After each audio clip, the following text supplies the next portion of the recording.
નમસ્કાર, આપ જોઈ રહ્યા છો વીટીવી ન્યૂઝ ગુજરાતી. હું છું અંકુર રાબલ. સમાચારની શરૂઆત કરીએ. અમદાવાદના ધંધુકામાં ધોધમાર વરસાદ પડ્યો અને ધંધુકા શહેર તેમજ આસપાસના વિસ્તારમાં ધોધમાર વરસાદ ખાબક્યો.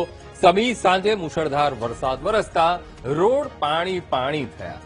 ધોધમાર વરસાદથી ખેડૂતોમાં ખુશીની લાગણી પણ જોવા મળી. ધંધુકા પંથકમાં વરસાદ અને મુશળધાર વરસાદ વરસતા નીચાણવાળા વિસ્તારોમાં પાણી પણ ભરાયા અને સાથોસાથ ધોધમાર વરસાદથી ખેડૂતોમાં ખુશી પણ જોવા મળી છે.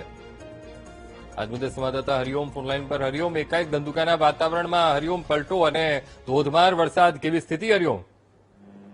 જી અંકુર, ધંધુકા શહેર વિસ્તારમાં બપોરના સમયે હવામાનમાં પલટો આવ્યો હતો અને એક હળવું ઝાપટું ધંધુકા શહેરને થોડું ઘણું ભીંજવી ગયું હતું, પરંતુ ત્યારબાદ સખત ઉકળાટ સ્થિતિ સર્જાઈ હતી, જેનાથી લોકોમાં બેચેની દેખાઈ રહી હતી. પરંતુ સમી સાંજ થતા જ અચાનક જ ઘેરા વાદળોએ વરસવાનું શરૂ કર્યું અને ધંધુકા શહેરમાં અડધો કલાક સુધી ધોધમાર અને મુશળધાર રીતે વરસી સમગ્ર ધરાને ડૂબ કરી હતી અને પાણી રોડ પર વહેતા થયા હતા, જેના કારણે લોકોએ શીતળતાનો અનુભવ કર્યો હતો.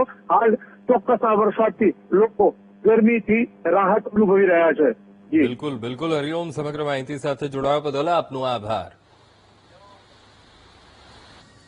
અમદાવાદના ધંધુકામાં ધોધમાર વરસાદ પડ્યો. એકાએક કાળા ડિબાંગ વાદળો આકાશમાં છવાઈ ગયા હતા. તેજ ઠંડો પવન ફૂંકાયો હતો અને ધોધમાર વરસાદ ધંધુકામાં શરૂ થયો હતો. હવે ધોધમાર વરસાદ પડતા લોકોમાં પણ આનંદ અને સાથોસાથ ખેડૂતોમાં પણ ખુશી જોવા મળી. સાથોસાથ આ ગરમી, ઉકળાટ, બફારો એ ધંધુકાના લોકો અનુભવી રહ્યા હતા, જેમાંથી એ લોકોને છુટકારો મળ્યો છે. વાતાવરણમાં ઠંડક પ્રસરી ગઈ છે.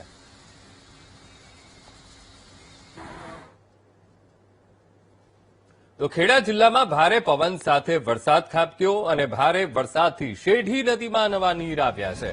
તો ડાકોર વણોતીને જોડતો ડાયવર્ઝન પાણીમાં ગરકાવ થયો. તો ડોન બોસ્કો સ્કૂલ ડાકોરથી વણોતીનો રસ્તો પણ બંધ થયો છે.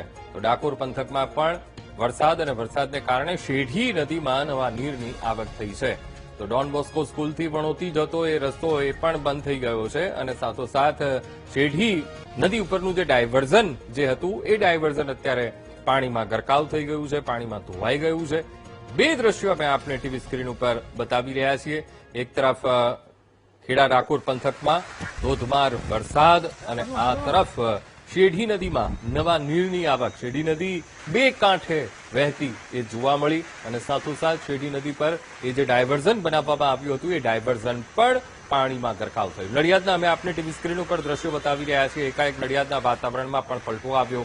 ધીમી ધારે વરસાદ શરૂ થયો હતો અને એક સમય ધોધમાર પણ વરસાદ નડિયાદમાં પડી ગયો હતો. નીચાણવાળા વિસ્તારોમાં પાણી ભરાવાની પણ સમસ્યા ઉભી થઈ, પણ ગરમી, ઉકળાટ, બફારામાંથી નડિયાદવાસીઓને છુટકારો મળ્યો છે. વાતાવરણમાં ઠંડક પ્રસરી ગઈ છે. ખેડા જિલ્લામાં ગત મોડી રાત્રે મેઘરાજાની ધમાકેદાર એન્ટ્રી થઈ હતી. આજે નડિયાદ શહેરમાં બપોર બાદ વાતાવરણમાં અચાનક પલટો આવ્યો હતો અને જે વરસાદ ખાબકી રહ્યો છે આ દ્રશ્યો બતાવી રહ્યા છે. આ નડિયાદ શહેરના રેલવે સ્ટેશન વિસ્તારના આ દ્રશ્યો છે. નડિયાદ શહેરમાં એક બાજુ પ્લાન્ટનું કામ ચાલી રહ્યું છે અને બીજી બાજુ જે ગરનાળા છે, જે નીચાણવાળા ગરનાળા છે તે તમામ બંધ કરી દેવામાં આવ્યા છે, જેને લઈને આ રેલવે સ્ટેશન વિસ્તારમાં ટ્રાફિકની સમસ્યા સર્જાય છે. આ મોટી સંખ્યામાં જે વાહન ચાલકો છે તે આ રોડ પર ફસાયા છે અને બીજી બાજુ જે વરસાદ છે તેને લઈને વાતાવરણમાં ઠંડક પ્રસરી છે. Nikhil Bhoi, VTV news, Nadiad. તો વાત કરીએ સુરેન્દ્રનગર પંથકની. સુરેન્દ્રનગરના વઢવાણ અને ગ્રામ્ય વિસ્તારોના વાતાવરણમાં એકાએક પલટો આવ્યો છે અને બપોર બાદ વઢવાણ તાલુકાના ગ્રામ્ય વિસ્તારોમાં વરસાદી માહોલ જામ્યો. કેટલાક વિસ્તારમાં ધીમી ધારે તો ક્યાંક ધોધમાર વરસાદ પડ્યો. વરસાદ પડતા લોકોને અસહ્ય ઉકળાટમાંથી રાહત મળી છે. તો સુરેન્દ્રનગર પંથકમાં પણ વાતાવરણમાં પલટો આવ્યો છે. વઢવાણ સિટી અને વઢવાણ ગ્રામ્યના અમે આપને આ દ્રશ્યો બતાવી રહ્યા છીએ. તો સુરેન્દ્રનગરના ગ્રામ્ય વિસ્તારોમાં પણ વાતાવરણમાં પલટો આવ્યો. કાળા ડિબાંગ વાદળો આકાશમાં છવાઈ ગયા હતા. સવારે બપોરે એ ભારે ઉકળાટ અને ત્યારબાદ વાતાવરણમાં પલટો આવ્યો હતો અને ધોધમાર વરસાદ પડ્યો હતો.